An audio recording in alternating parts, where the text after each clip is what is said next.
आज की नशिस्त में हम दीवान फरीद बिन तहकीक से काफ़ी नंबर 204 पेश कर रहे हैं और ये है तो मुख्तसर, लेकिन इस पर बात की जा सकती है बहुत सारी।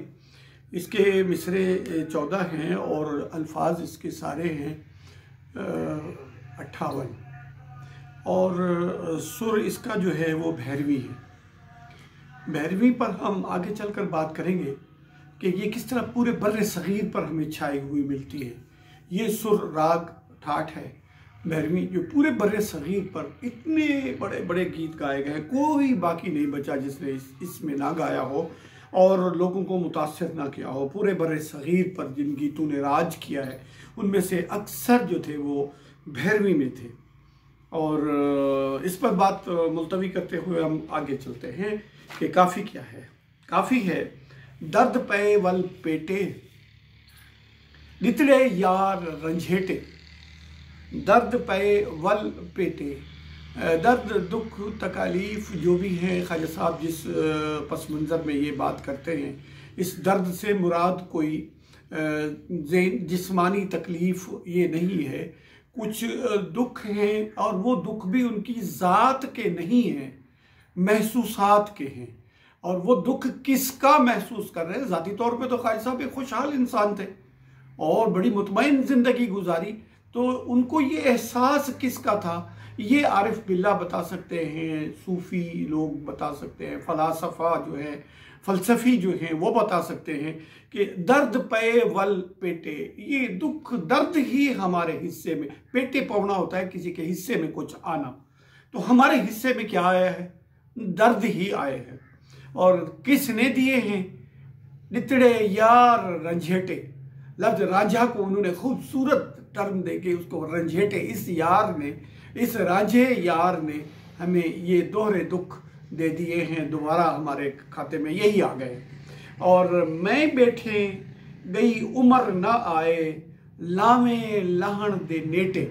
अब ये बज़ाहिर तो एक काफ़ी है और इसमें जो इस्तिलाहात हैं या जिन रसूम व रिवाज के नाम लाए गए हैं वो भी बज़ाहिर आम शादियों में जो रस्म व रसूमात वगैरह होती है वो है, लेकिन असल इसका मफहूम और मुराद ख्वाजा साहब क्या ले रहे हैं ये एक अलग बहस है कि वो उससे क्या मुराद लेते हैं। अब ये सकाफती वो अलामतें इसमें लाए हैं ख्वाजा साहब। मैं बैठे, अब इसको मैं बैठे से मुराद ये ले जाता है शायद मैं बैठे, ये है मायूं बैठे हुए। मैं बैठे से मुराद यहाँ पर है कि मायूं बैठे हुए एक उम्र गुजर गई और लावे लहण दे नेटे। अब ये बात अजीब है कि ये जो है ये मैं मायूं बैठना ये कैसे होता है, कब होता है, और लावा लहण क्या होता है, और ये गाने क्यों पहनते हैं? अगले मिसरे में आ रहे हैं गाने पहनना। ये एक पूरी इसके पीछे एक समाजी हिकमत है, एक सकाफत लोगों ने बिलावजह नहीं अपना ली होती, इसके पीछे कुछ सकाफती हिकमतें काम कर रही होती हैं जो लाखों सालों हज़ारों सालों में जाके बनती हैं। बिला वजह नहीं कोई सकाफत को अपनाता। जब कोई चीज़ सकाफत किसी कौम का हिस्सा बनती है और कोई ग्रोह, कोई तबका, कोई वो उसको अपनाता है तो उसके पीछे उसका एक माजी होता है, उसकी ज़रूरतें होती है, उसमें कोई हिकमतें होती है।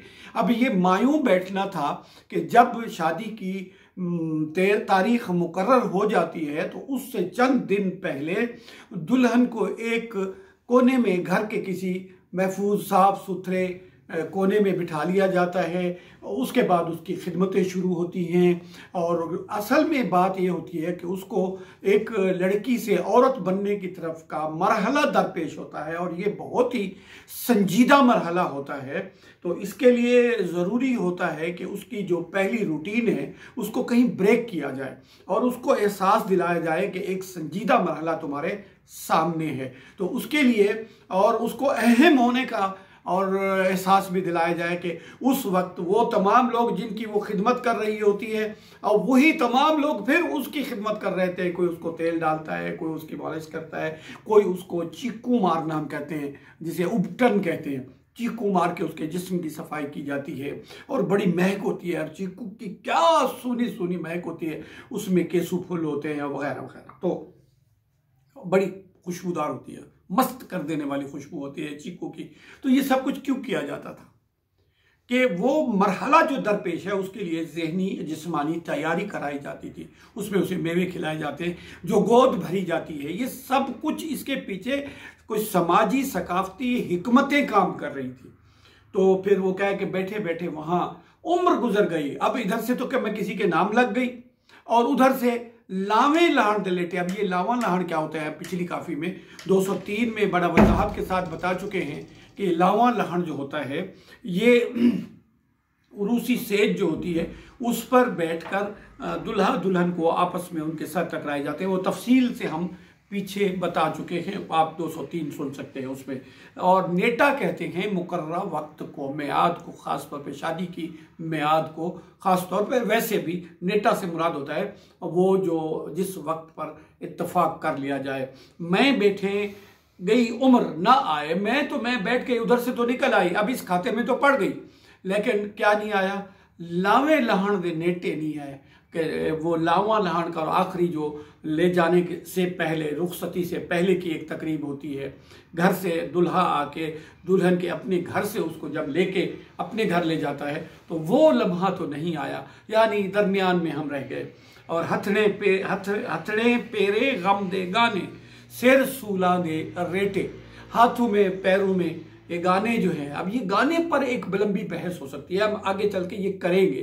ख्वाजा कलाम फरीद में जो जो कुछ कहा गया है तो उसका जो ज़ाहिरी परत है, ऊपर की परत जो है उस पर ही हम बात कर सकते हैं, कम अज़ कम, ज़्यादा से ज़्यादा यही कुछ हो सकता है हमसे।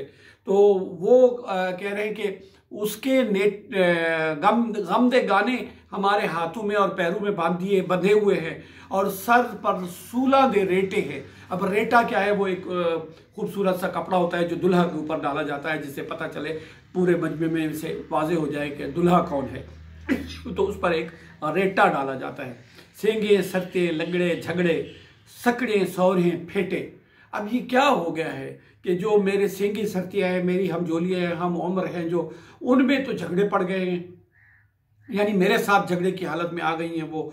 और सकड़े सौरे फेटे, और जो मेरे रिश्तेदार हैं, जो मेरा ससुराल है, उसमें फेटा पड़ गया है। फेटा पड़ गया यानी इख्तलाफात जाग पड़े हैं। किस बात पर, वो मेरे हवाले से सब शुरू हो गए, सबको मैं नहीं पसंद आ रही। और सांवल आवे आ गल लावे, सहजू सेझे लेटे।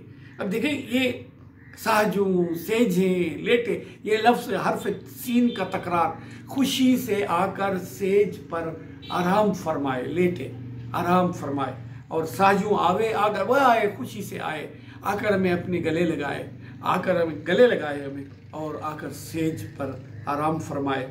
और अल्लड़े सौ सौ जख्म कुलल्लड़े, अल्लड़े कहते हैं ताज़ा को या गीले को, जो अभी तरोताज़ा हों, कि हमारे जो ज़ख्म हैं वो सूखने में नहीं आते। और कुलल्लड़े हैं, कुलल्लड़े कहते हैं बेढब, और कोई ऐसे बेढब से जख्म है जिनकी कुछ समझ में नहीं आ रही, कुछ पल्ले ही नहीं पड़ रहा जिसके। और सीने सख्त चपेटे, और चपेट कहते हैं लपेट लेने को, जब को, चोट को, इसको कहते हैं चपेट, चपत, यूँ समझ ले आप, कहते हैं चपत रसीद करना, यानी थप्पड़ मारना वगैरह इस तरह की। और अल्लड़े सौ सौ जख्म कुलल्लड़े, और सीने सख्त चपेटे, यार फरीद संभालिम जींजे, यार फरीद संभालिम जींजे, यानी ज़िंदगी में ही अगर मर गए तो उसके बाद आके उसने हमारी खबरगिरी की तो फिर क्या किया। मेहरबानी फरमाए, अभी सांस बाकी है, आके संभाले, हमारी कोई खबरगिरी करे, और रब दुख दुखड़े मेटे। ये दुआ पर ये काफ़ी ख़त्म होती है। और हमें हसरत है कि इस जैसी काफ़ी पर बहुत देर हमें रुकना चाहिए था, लेकिन इंशाल्लाह ये तमाम काम हम बेहतर तैयारी, बेहतर टेक्निक के साथ एक दफ़ा फिर करने का इरादा रखते हैं। दुआ कीजिएगा कि वो हमें नसीब हो। अल्लाह आपको सलामत रखे।